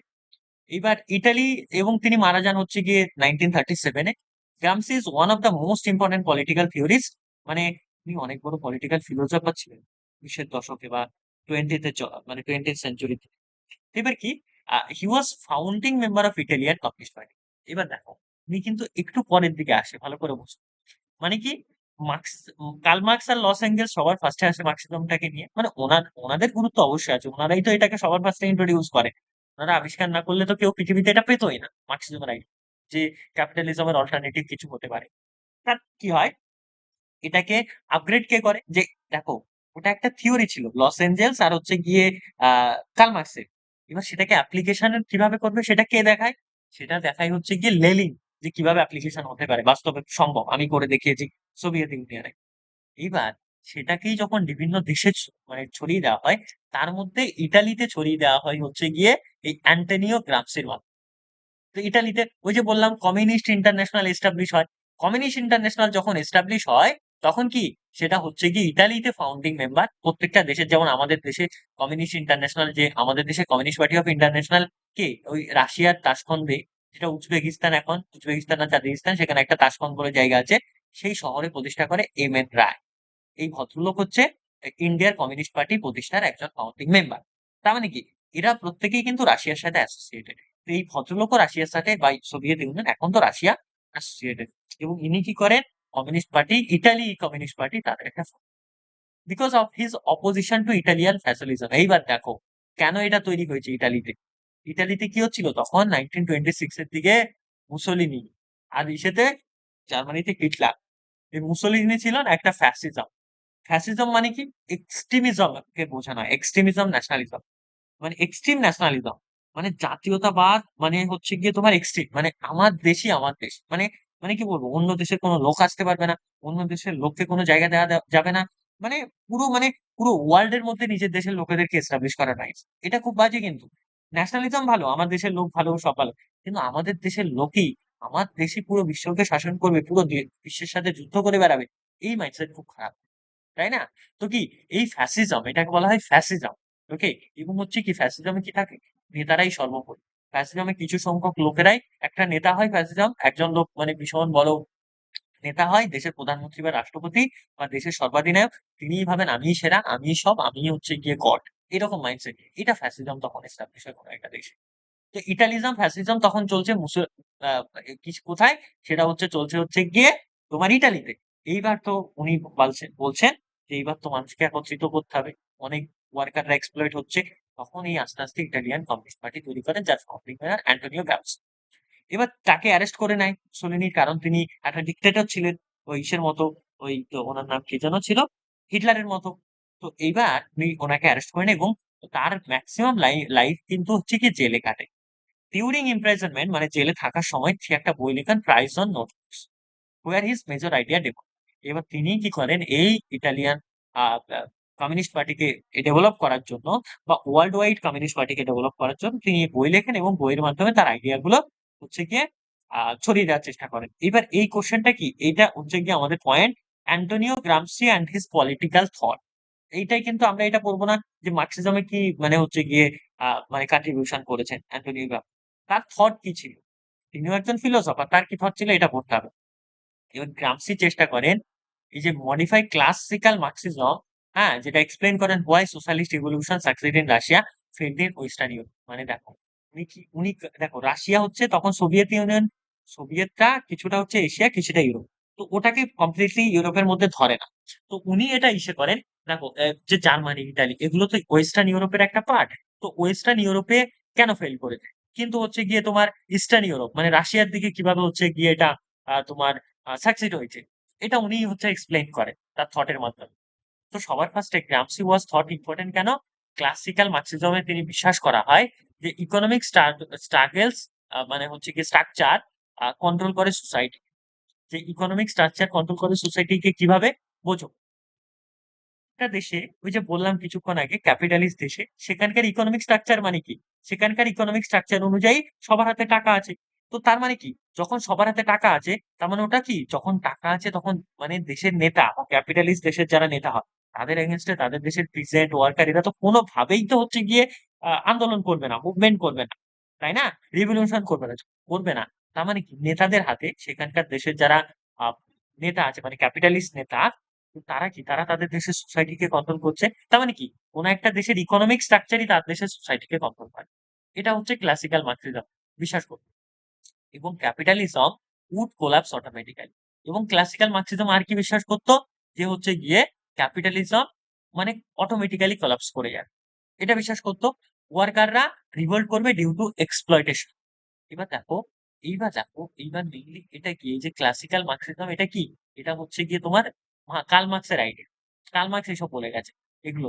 এবং but western countries worker did not revolt even though exploit exist. দেখো এবার কি ওয়েস্টার্ন ইউরোপে কি দেখা যায়, ওয়েস্টার্ন ইউরোপ একটা ক্যাপিটালিস্ট দেশের মধ্যে পড়তো বা ক্যাপিটালিস্ট মানে ক্যাপিটালিস্ট সোসাইটির মধ্যে পড়তো, তাদের দেশের হচ্ছে গিয়ে ওই ইন্ডাস্ট্রিয়ালাইজেশন হয়েছে, রিভলিউশন হয়েছে, কিন্তু তাদের দেশের যারা কি বলবো তোমার ওয়ার্কার, তারা শোষণ হওয়া সত্ত্বেও তারা কোনোভাবেই কিন্তু রিভোল্ট করে। এবং গ্রামসি কি করেছে, try to explain this puzzle, এই পাজলটাকে এই গেমটাকে তিনি এক্সপ্লেইন করার চেষ্টা করেছে কেন করে, এটাই তো ওনার মানে থটের মাধ্যমে বলছে। হিজ আনসার ওয়াজ কালচার, সেখানকার সংস্কৃতি, সেখানকার আইডিয়া, সেখানকার আইন, সেখানকার শিক্ষা, সেখানকার ধর্ম, সেখানকার মতবাদ, এগুলোর উপর বেস করে। সবার ফার্স্টে আসবে কনসেপ্ট অফ হেজিমনি, এটা একটা পয়েন্ট, কনসেপ্ট অফ হেজিমনি ওনার কথা, যে hegemony leadership or dominance but not force. এখন এই গ্রামসি কি বলছে, ruling class does not rule only through police army or law, যে যারা রুলিং ক্লাস হয়, ধরো ফর এক্সাম্পল একটা জিনিস দেখো, তখনকার মানে ভালো করে বোঝো, তখনকার ওয়েস্টার্ন ইউরোপে মানে যখন কমিউনিস্ট পার্টি হচ্ছে গিয়ে এস্টাবলিশ হয় ইটালিতে, তো তখন কারা হচ্ছে রুল করছে, মুসোলিনি রুল করছে, ক্যাপিটালিস্ট মাইন্ডসেটের লোকজন রুল করছে, খুব ভালো কথা। এবার ক্যাপিটালিস্ট যে লোকজন আছে তাদের হাতে কি আছে, পুলিশ আছে, তাদের হাতে কি আছে, আর্মি আছে, ল আছে, তারা কি শুধুমাত্র এগুলোর মাধ্যমে রুল করছে, না, যখন সরকার রুল করে তার পুলিশ আর্মির লর মধ্যে সেই সরকারের যে আইডিয়া আছে, সেই সরকার যে ধরনের মাইন্ডসেট ভাবে সেটাও তো তার মানুষের মধ্যে ঢুকিয়ে দেয়, সেই বিলিফসটাও তো মানুষের মধ্যে দিয়ে দেয়, সেই ভ্যালু গুলোও তো মানুষের মধ্যে সোসাইটির মধ্যে দেয়। তো ক্যাপিটালিস্ট সরকার যখন সেই ওয়েস্টার্ন ইউরোপে রুল করছে, তখন তারা তাদের আইডিয়া, তাদের বিলিফ, তাদের ভ্যালু এগুলোকে ঢুকিয়ে দেওয়ার চেষ্টা করে। তাই এটা একটা কারণ। তো people consent to being ruled because they believe system natural এবং কারেক্ট। তার মানে কি, যখন তারা মনে করে, সেখানকার ওয়েস্টার্ন ইউরোপের মানুষের মনে করে যে ক্যাপিটালিস্ট সোসাইটিতে যেটা চলছে, তো তাদের রক্তে বা তাদের মাইন্ডসেটে তো তাদের ক্যাপিটালিস্ট সোসাইটির আইডিয়া, বিলিফ, ভ্যালু অলরেডি ঢুকে গেছে, তো তারা ভাবে এটাই ন্যাচারাল, এটাই কারেক্ট, এর বাইরে কিছু হতে পারে না। ফর এক্সাম্পল, পিপল অ্যাকসেপ্ট করতে শুরু করে যে ইনএকুয়ালিটি যেটা আছে, ইনইকুয়ালিটি এটা নর্মাল। ধরো ফর এক্সাম্পল আমাদের স্টেটে বা আমাদের দেশে বা আমাদের রাজ্যে অনেক সময় চাকরি বাকরির ক্ষেত্রে, অনেক সময় কোনো কাজ পেতে গেলে মানুষকে বা কোনো ডকুমেন্ট বাগেরা পঞ্চায়েত অফিস থেকে পেতে গেলে কি করতে হয়, টাকা পয়সা দিতে হয় নেতা মন্ত্রীদেরকে। এবার দেখো, বা পঞ্চায়েতের প্রধান বা হচ্ছে তুমি বিডিও এসডিও, এদেরকে অনেক সময় টাকা পয়সা দিতে হয়। এবার কি, এটাকে কি মনে করেছে মানুষ, যে আমাকে ওই সার্টিফিকেটটা পেতে গেলে 100 টাকা, 200 টাকা, 1000 টাকা, 5000 টাকা দিতে হবে, এটা নর্মাল। মানে এটা কিন্তু কোনো ল এর মধ্যে আসছে না, সেটা তো তুমি তো মানে ল কি বলছে যে 14 কি বলছে, equality before law and equal protection of laws all of the Indian for all of the Indians. তার মানে কি আইনের চোখে সবাই সমান, আইন সবাইকে সমান প্রোটেকশন দেবে। কিন্তু মানুষ বুঝতে মানে মানুষ আস্তে আস্তে এটা মানুষের মাইন্ডসেট হয়ে গেছে, আমাকে ওই সার্টিফিকেটটা পেতে গেলে ওকে এত টাকা দিতে হবে, আমাকে ওই কাজটা করিয়ে নিতে গেলে মানে কি আমাকে একটা চাকরি পেতে গেলে 10 লাখ 5 লাখ দিতে হবে। এইটা মানুষের মাথায় ঢুকে আছে, মানুষ ভাবছে যে ইনইকুয়ালিটিটাই নয়। বুঝাতে পারছি ব্যাপারগুলো? হ্যালো? হ্যাঁ স্যার। ওকে। তার মানে কি ওই যে মানে হচ্ছে গিয়ে পুয়ার পিপল বিলিভ করে রিচ পিপল তাদের সম্পত্তিগুলো তাদের হচ্ছে। এবার দেখো ইন্ডিয়ান সোসাইটি তো দেখো তুমি একটা জিনিস, আমাদের সোসাইটিতে গরিব মানুষরা কি ভাবে, মুকেশ আম্বানি, ও ওর বাবা দুবাই আম্বানি, ওরা তো অনেক পরিশ্রম করেছে, ওরা খেটে খেটে এত কোটি কোটি টাকা মানে ইসে করে ফেলে। ও আমরা গরিব, আমরা আমাদের বাপ ঠাকুর দাদা খাটেনি তাই আমাদের হয়নি। এইটা মানুষ বুঝতে শিখে গেছে। মানে মানুষ একটা ভুলকে কি করছে, মানুষ ভাবছে এটাই ঠিক। যখন তুমি একটা ভুল মানুষকে আমি যখন তোমাকে প্রত্যেকদিন বলবো যে সূর্য পশ্চিম দিকে ওঠে বা পৃথিবী সূর্যের মানে সূর্য পৃথিবীর চারিদিকে ঘোরে, যদি এটা তোমাকে প্রত্যেকদিন বলি, তার মানে তুমি এটাই ভাবতে শুরু করবে যে সূর্যই পৃথিবীর চারিদিকে ঘোরে এবং সূর্য পশ্চিম দিকে ওঠে। আমি যদি বলি যে হচ্ছে গিয়ে তোমার প্রত্যেকদিন যদি আমি তোমাকে বলি হচ্ছে গিয়ে এই ধরনের কথাবার্তা, তার মানে সেটাই তুমি বুঝতে। তো মানুষ এই এই যে তোমার ওয়েস্টার্ন ইউরোপের ক্যাপিটালিস্টিক আন্ডারে ছিল যারা, তারা গরিব মানুষরা ভাবতে শুরু করেছে তো ওদের টাকা আছে ঘোরা আছে, আমাদের নেই নেই। এবং law appear neutral but support capitalist interest. তো ল তো সবসময় নিউট্রাল থাকে, কিন্তু তার ক্যাপিটালিস্ট ইন্টারেস্ট গুলোকে ল তৈরি করে। তার মানে কি ধরো সরকার, সরকার কাদের ফেভারে ল তৈরি? বিজনেসম্যানদের ফেভারে। কেন? কারণ বিজনেসম্যানদের প্রচুর পয়সা আছে। আর সরকারের কাছে বিজনেসম্যানরা সরকারকে অনেক টাকা দেয়, হাজার হাজার লক্ষ লক্ষ কোটি টাকা। আর সরকার সেই টাকা দিয়ে কি করবে? সরকার সেই টাকা দিয়ে ইলেকশনে জিতে যাবে। এটাই তো নিয়ম। এবার কি, এবার দিস কালচারাল এবং আইডিওলজিক্যাল যে ম্যাটার গুলো, এগুলো কি করে, এটাকেই বলা হয় হেজিমনি। এটাই হেজিমনি। বুঝতে পারছো? এবার হেজিমনি আর ল কি করে, ল একটা মানে মেইনটেইন হেজিমনিটাকে মেইনটেইন। ধরো কেউ যদি এই হেজিমনির এগেনস্টে কথা বলে, তাকে দাবিয়ে রাখার জন্য ল আছে, তাকে ল এন্ড অর্ডার আছে, আর্মি আছে, তো সেগুলোকে নামিয়ে দেবে তাদেরকে প্রোটেস্ট বন্ধ করার জন্য। এগুলো গ্রামসি বলছেন যে কেন ফেইল করছে, এটা তার থটের মাধ্যমে তুমি বলছো। ল এই এই ব্যাপারগুলো এবং হচ্ছে গিয়ে এবং often protest private property capitalist interest, এগুলো দেখা গেছে। এবং গ্রামসি কি করে, এবং গ্রামসি বিলিভ করতে শুরু মানে বিলিভ করতে যে ল ক্রিয়েট করে, হচ্ছে গিয়ে ল হেল্প করে ক্রিয়েট করতে মোরাল এবং intellectual concept, just not fear of the punishment. Okay. এবার সেকেন্ড হচ্ছে গিয়ে, সেকেন্ড ওনার পয়েন্ট ছিল হচ্ছে গিয়ে সিভিল সোসাইটি এবং পলিটিক্যাল সোসাইটি। গ্রামসি ভাব যে গ্রামসি সোসাইটিকে দুটো ভাগে ভাগ করে আমাদের সমাজকে। একটা পলিটিক্যাল সোসাইটি, যার মধ্যে সরকার, পুলিশ, কোর্ট, মিলিটারি এগুলো পড়ছে। আরেকটা হচ্ছে গিয়ে যারা ওয়ার্কস থ্রু কোর্শন এবং ফোর্স। দেখো এই যে পলিটিক্যাল সোসাইটির মধ্যে গভর্নমেন্ট, পুলিশ, কোর্ট, মিলিটারি, এগুলো যখন পলিটিক্যাল সোসাইটির মধ্যে আসে, তারা কিভাবে সরকার, পুলিশ এগুলো কিভাবে কাজ করে? তারা তাদের ক্ষমতার মাধ্যমে কাজ করে। যেমন তারা কি করবে, পুলিশ অ্যারেস্ট করবে, তার মাধ্যমে কাজ করবে, পানিশমেন্ট দেওয়ার মাধ্যমে কোর্ট কাজ করবে, ইমপ্রেজনমেন্ট দেওয়ার মাধ্যমে কাজ করবে। কারণ তাদের হাতেই সমস্ত কিছু, সরকার তাদের হাতে, পুলিশ তাদের হাতে। মানে পলিটিক্যাল সোসাইটির মানুষজন এইভাবেই আমাদের সোসাইটিকে গড়ে।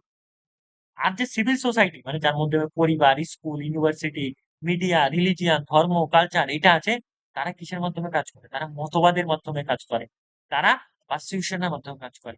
মানে দেখো স্কুল, ফ্যামিলি, ইউনিভার্সিটি, এদের কাছে তো আর অস্ত্র শস্ত্র নেই, এদের কাছে তো বিচার ব্যবস্থা নেই, এদের কাছে তো মিলিটারি নেই, পুলিশ নেই, ফোর্স নেই, সরকার নেই। তো এরা কিভাবে কাজ করে? এরা তাদের মতবাদের মাধ্যমে কাজ করে, এরা তাদের কথাবার্তার মাধ্যমে কাজ করে, তাই না? তো উনি বলছেন যে হচ্ছে গিয়ে this is wire hegemony is created. Hegemony এভাবে ক্রিয়েট করছে। এবং ওয়েস্টার্ন ডেমোক্রেসি যেগুলো ছিল, সিভিল সোসাইটি ভ্যারি স্ট্রং ছিল ওয়েস্টার্ন ডেমোক্রেসি। তাই হুইচ রিভলিউশন ইজ সিগনিফিক্যান্ট, মানে কি সিভিল যে হচ্ছে ওয়েস্টার্ন সোসাইটি, সেখানে এই ফ্যামিলির আইডিয়া, স্কুলের আইডিয়া, ধর্ম, কালচার এগুলো অনেক স্ট্রং ছিল। তাই তারা কোনো রকম রিভলিউশন চাই, তাই ফেল করে গেছে ওই তোমার মার্কসিজমটা। এটা একটা তার থট। এবং state according to Gramsci, Gramsci define করছে স্টেটকে কিভাবে, যে এই দুটো সোসাইটি নিয়ে একটা রাষ্ট্র, একটা দেশ, একটা গভর্নমেন্ট গড়ে ওঠে। একটা পলিটিক্যাল সোসাইটি যার মধ্যে গভর্নমেন্ট, যার মধ্যে ল এন্ড অর্ডার, যার মধ্যে পুলিশ, আর্মি, মিলিটারি সব পড়ছে। আর একটা সিভিল সোসাইটি, যার মধ্যে কি কি পড়ছে, যার মধ্যে পড়ছে হচ্ছে গিয়ে তোমার মানে university, family, college, media, religion, culture. এটা গ্রামসি মনে করে। এবং কি so that the state is not just government or law. State হচ্ছে, তুমি যদি ভাবো যে স্টেট শুধুমাত্র পলিটিক্যাল সোসাইটি, এটা না। এর সাথে কি আছে, কালচারও আছে, এর সাথে আইডিওলজি আছে, যারা কার মধ্যে পড়ছে, সিভিল সোসাইটি। তো it is very important for constitutional এবং পলিটিক্যাল। এটা উনি ভাবতো, তাই ফেল করে গেছে। এবার চলে আসি ইন্টেলেকচুয়াল। ইন্টেলেকচুয়াল মানে কি? বুদ্ধিজীবী। তো গ্রামসি একটা স্পেশাল ইম্পর্টেন্স দিয়েছে ইন্টেলেকচুয়ালদেরকে। He said every class creates করে তার ইন্টেলেকচুয়াল। ধরো ফর এক্সাম্পল কালচারাল, যারা কালচারে বিশ্বাস করে কোনো দেশে, তাদের মধ্যে কি থাকবে? বুদ্ধিজীবী, কালচারাল ইন্টেলেকচুয়াল। তারপরে কোথায় ইন্টেলেকচুয়াল থাকে? যারা সিনেমা আর্টিস্ট কাজ করে, তাদের মধ্যে কিছু বুদ্ধিজীবী থাকে, মানে সিনেমা নিয়ে কাজ করে। তো এইরকম যে বিভিন্ন সোসাইটিতে আমার ইন্টেলেকচুয়াল থাকবে। তো প্রত্যেকটা ক্লাস সোসাইটি তারা তৈরি করে তাদের নিজেদের কিছু বুদ্ধিজীবী বা ইন্টেলেকচুয়াল। এবার কি, ইন্টেলেকচুয়ালরা স্প্রেড করে তাদের আইডিয়া বা ভ্যালু। ইন্টেলেকচুয়ালদের কাজ কি? বুদ্ধিজীবীদের কাজ কি? তারা নিজেদের মতবাদকে ছড়িয়ে দেয়, তাই না? তো এটাই তো মেইনলি কাজ করে। এবং তারা তাদের ট্র্যাডিশনাল ইন্টেলেকচুয়ালরা কি করে, যেমন টিচার্স, প্রিয়েস্ট, লয়ার্স, জাজ, এরা প্রত্যেকেও কিন্তু একটা ইন্টেলেকচুয়াল সোসাইটি আসে। মানে শিক্ষক, পুরোহিতরা বা প্রিয়েস্টরা, পূজা পার্বণ মানে পূজা যারা করে, আর লয়ার্সরা, জাজরা, এরাও বুদ্ধিজীবী এক শ্রেণী। কারণ লয়ার্সটাও তো একটা ক্লাস। তো লয়ার্সদের মধ্যে, লয়ার্সদের ব্যাপারে ভাবে যারা, লয়ার্সদের ব্যাপারে যারা স্কলার, তাদেরকে আমরা লয়ার্স ইন্টেলেকচুয়াল বলবো না? জাজেদের ব্যাপারে যারা ভাবে, এক্সট্রিম জুরিস্ট, তাদেরকেও তো আমরা হচ্ছে কি মানে জাজ সোসাইটির হচ্ছে কি ইন্টেলেকচুয়াল। এরকম সমস্ত সোসাইটির সমস্ত ক্লাসের মানুষের তারা নিজেরা ইন্টেলেকচুয়াল বানিয়ে ফেলে এবং অ্যাপিয়ার করে একটা নিউট্রাল বা সাপোর্ট এক্সিস্টিং অর্ডার। তারা একটা নিউট্রাল ইসে রাখে, কিন্তু এক্সিস্টিং মানে যেটা চলছে, তারা কোনো রিভলিউশনের মধ্যে যেতে চায় না। কই আমাদের যে যারা ইন্টেলেকচুয়াল আছে, তারা কি চাইছে যে হচ্ছে কি এখানে সিপিএম প্রতিষ্ঠা হোক, এখানে মার্কসিজম আসুক? তারা ও যা আছে চলছে চলুক, ওই একটা মানে চলতে চলছে এক্সিস্টিং অর্ডার, ক্যাপিটালিস্ট সোসাইটি চল চলুক, এরকম একটা মেসাইট এরকম ভাবে আর কি, বুঝতে পারলে? এবার কি হয়, এবার ইমাজ ফর্মে পার্টিকুলার ক্লাস। বোঝা যাচ্ছে ব্যাপারগুলো? বোঝা যাচ্ছে? হ্যালো? হ্যাঁ স্যার, ওকে। হ্যাঁ স্যার, এইবার দেখো, গ্রামসির আরেকটা হচ্ছে গিয়ে ধর, সেটা হচ্ছে প্যাসিভ রিভলিউশন। এটা গ্রামসির আরেকটা গুরুত্বপূর্ণ। প্যাসিভ রিভলিউশন কি? যে প্যাসিভ রিভলিউশন হচ্ছে change happens from above not by masses. ভালো করে বুঝুন। যে চেঞ্জ, গ্রামসি ভাবতো যে এটা উপর থেকে চেঞ্জ হবে, যে এটা মানুষ চেঞ্জ করবে, এরকম মাইন্ডসেট উনি ভাবতো। যে রুলিং ক্লাস ইন্ট্রোডিউস করবে রিফর্মস অ্যাভয়েড রিভলিউশন। যে রুলিং ক্লাস সবসময় কি চাইবে, যে যারা রুল করছে একটা সোসাইটিতে, তারা চাইবে যতগুলো হচ্ছে গিয়ে রিফর্মস চাইবে। কেন? ধরো ফর এক্সাম্পল আজকে কি চাইবে, আজকে আমাদের দেশের যারা সরকার আছে, তারা তাদের নীতিতে পরিবর্তন করবে। তারা কখনো চাইবে আমার সরকার সরে গিয়ে অন্য সরকার বসুক? তারা তো চাইবে না। তারা চাইবে আমাদের সরকারই কম্প্রোমাইজ করে নিক, তাও আমরা পাওয়ারে থাকি, কিন্তু অন্য কোনো সরকারকে আসতে দিলে চলবে না। তো কোনো পার্টিকে ক্ষমতায় আসতে দিতে চাই না। তার মানে কি, রুলিং ক্লাস সবসময় ইন্ট্রোডিউস করে রিফর্মস, তারা কখনো রিভলিউশন চায় না বা রিভলিউশনটাকে অ্যাভয়েড করে। তো কি হয়েছে, যে ওয়েস্টার্ন ইউরোপে তারা চেয়েছে হচ্ছে গিয়ে রিফর্মস হোক এখানে, এখানে মানে ক্যাপিটালিস্ট সোসাইটিতে রিফর্মস হোক, হোক কোনো সমস্যা নেই, কিন্তু আমরা রিভলিউশন চাই। এটা তার জন্য মার্কসিজমটা ফেলে। মানে তারা ওয়েলফেয়ার লস চাক, তারা লিমিটেড রাইটস চাক, মানে কিছু কিছু রাইটস চাক তারা। হ্যাঁ, ওয়েস্টার্ন ইউরোপের মানুষজন এগুলো আস্তে আস্তে পেতে শুরু করে। তাই law often becomes tool of passive revolution. মানে এটা হচ্ছে ঘুরপথে রিভলিউশন। ওই যে যেটা রিফর্ম, সেটা ঘুরপথে রিভলিউশন, ডাইরেক্ট রিভলিউশন নয়। আর যখন ডাইরেক্ট রিভলিউশন হবে না, যখন তুমি ক্যাপিটালিস্ট সোসাইটিকে কোলাপস করতে পারবে না, তখন তুমি রিপ্লেসও করতে পারবে না। রিফর্ম হয়ে যাওয়া মানে কি? ক্যাপিটালিস্টের রিফর্ম হওয়া, ক্যাপিটালিস্ট সোসাইটির মাধ্যমে কিছু ওয়েলফেয়ার ল তৈরি হওয়া, এগুলোই তো ব্যাপার। এবং কি হয়, এবার একটা হিস্টোরিক্যাল ব্লক তৈরি হয়। Historical block is unity of economic besan idea. মানে এটা মেইনলি হচ্ছে কি, ওনার কথা যে হচ্ছে একটা অ্যালায়েন্স তৈরি হয়েছে ক্যাপিটালিস্ট সোসাইটি হচ্ছে মার্কসিস্ট সোসাইটির মধ্যে, এবং মেনটেন করে একটা স্ট্যাবিলিটি সোসাইটির মধ্যে। এবং হিস্টোরিক্যাল ব্লক যখন ব্রেকডাউন করে, ক্রাইসিস এবং চেঞ্জ দেখা যায়। এই যেমন হচ্ছে গিয়ে, তারপরে কি হয়, এই গ্রামসি আর ক্লাসিক্যাল মার্কসিজমের মধ্যে একটা, ওই যে মার্কস যেটা ভাবতো অটোমেটিক্যালি হয়ে যাবে, সমস্ত কিছু অটোমেটিক্যালি চেঞ্জ হয়ে যাবে, ওটা ধীরে ধীরে চেঞ্জ হতে শুরু করে। গ্রামসি আর ক্লাসিক্যাল মার্কসিজম বা মার্কস যেটা ভাবতো, সেটার মধ্যে একটা ক্ল্যাশ করে। Gramsci did not reject Marxism, but এটাকে মডিফাই করে কিছু। এবং সেম কথাটা আমরা লেনিনের জন্য বলতে পারি। Lenin did not reject Marxism, but modified it, but refined it, but মানে প্রলং চেঞ্জ বলতে পারো এটা। তো ডিফারেন্স কি? ক্লাসিক্যাল মার্কসিজম ফোকাস করে ইকোনমির উপর, গ্রামসি ফোকাস করে কোন একটা দেশের কালচার আর আইডিওলজিটাকে তোমাকে চেঞ্জ করতে হবে, তারপরেই তো তুমি সেখানে এস্টাবলিশ করতে পারো। দেখো এখনকার মানুষ, আমাদের দেশের মানুষজনের মধ্যে কি তৈরি হয়ে গেছে, আমাদের দেশের মানুষজনের মধ্যে এখন ক্যাপিটালিস্ট, আমাকে টাকা কামাতে হবে, গাড়ি কিনতে হবে, বাড়ি কিনতে হবে, এই মাইন্ডসেট চলে এসেছে, তাই না? যে যতই কষ্ট করুন, যতই পরিশ্রম করুন। কিন্তু চাইনার মানুষজনদের মধ্যে মার্কসিজম আছে। তাদের মানুষজন ভাবছে না, স্টেটই সব, স্টেটই আমাকে কাজ দেবে, স্টেটই আমাকে খেতে দেবে, স্টেটই আমাকে পড়তে দেবে। স্টেটের হয়ে আমি কাজ করব, দেশই সব, রাষ্ট্রই সব। আমার দেশের মানুষ ধুর, তোর সরকার আমাকে খেতে দেবে, তার বিনিময়ে আমি সরকারি কাজ করে দেবো, পরের দিন সেই সরকার ফেলে দেবে। এটা আমাদের দেশের মাইন্ডসেট। আমার নিজের গাড়ি থাকবে, আমার নিজের বাড়ি থাকবে। এইটা তো ক্যাপিটালিস্টিক মাইন্ডসেট। তো এটা আমাদের। তো এখানকার আইডিওলজিতে, এখানকার কালচারে এই জিনিসটা ঢুকে আছে। তো এইটা যখন এখানে, তার মানে মার্কসিজম এস্টাবলিশ করতে তুমি পারবে না। বুঝতে পারছো? এটা বলছে। এবার কি মার্কস এমফাসাইজ করছে ফোর্স আর রেভলিউশন, এবং গ্রামসি এমফাসাইজ করছে কনসেন্ট আর গ্র্যাজুয়াল চেঞ্জ। কনসেন্ট আর গ্র্যাজুয়াল চেঞ্জ কারা দেয়? সিভিল সোসাইটি দেয়। এটা মেইনলি হচ্ছে গিয়ে গ্রামসি এসে বলছে যে সিভিল সোসাইটির মধ্যে ঢুকে গেছে। তোমরা ভাবছো শুধু পলিটিক্যাল সোসাইটিকে চেঞ্জ করে দিলে হয়ে যাবে না, সিভিল সোসাইটির আসল পারমিশনটা আগে দরকার।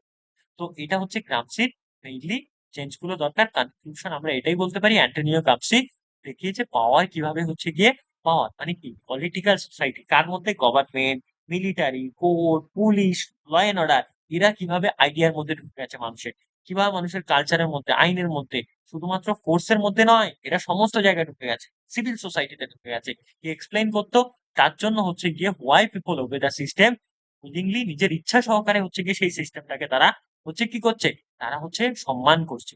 তাই তারা why revolution is difficult on a Democratic society. তার জন্যই হচ্ছে ডেমোক্রেটিক সোসাইটি গুলোতে, দেখো আমাদের দেশের এখন মানুষজন কি করছে, আমাদের দেশে যে সমস্ত আইন কানুন চলছে, আমাদের দেশের যে সংস্কৃতি, আমাদের দেশের যে কালচার, আমাদের দেশের যে কনসেন্ট, কাস্টমস, এগুলো মানুষজন মেনে নিয়েছে। তো মানুষ কি থোড়ি না এই সিস্টেমের এগেনস্টে যেতে চাইবে? মার্কসিজম যাওয়া মানে কি এইসব সমস্ত সিস্টেমকে উপড়ে ফেলে দেওয়া। এখন কেউ চাইবে এই আমাদের দেশে একটা একটা দেশ গড়ে উঠেছে, একটা রাজ্য গড়ে উঠেছে, একটা সরকার গড়ে উঠেছে, সেটা পুরোপুরি ভাবে উপড়ে ফেলে মার্কসিজম শেষটা শেষ করতে চাইবে না। এবং সেটা ভায়োলেন্টের সাথে, যেটা লেনিন চাইবে, সরি, ওই কি বলে এক্সট্রিম মাওয়িস্ট, সেটা ভায়োলেন্সের সাথে লেনিন চাইবে, সেটা তো সম্ভব না না। সেটা মানুষ চাইবে না, তাহলে সরকার তাদেরকে দমিয়ে দেবে। এটা পসিবল নয়, তাই ওয়েস্টার্ন ইউরোপে তার জন্যই মার্কসিজমটা, এটাই হচ্ছে পুরো ক্লাসের কানেকশন। বোঝা গেল?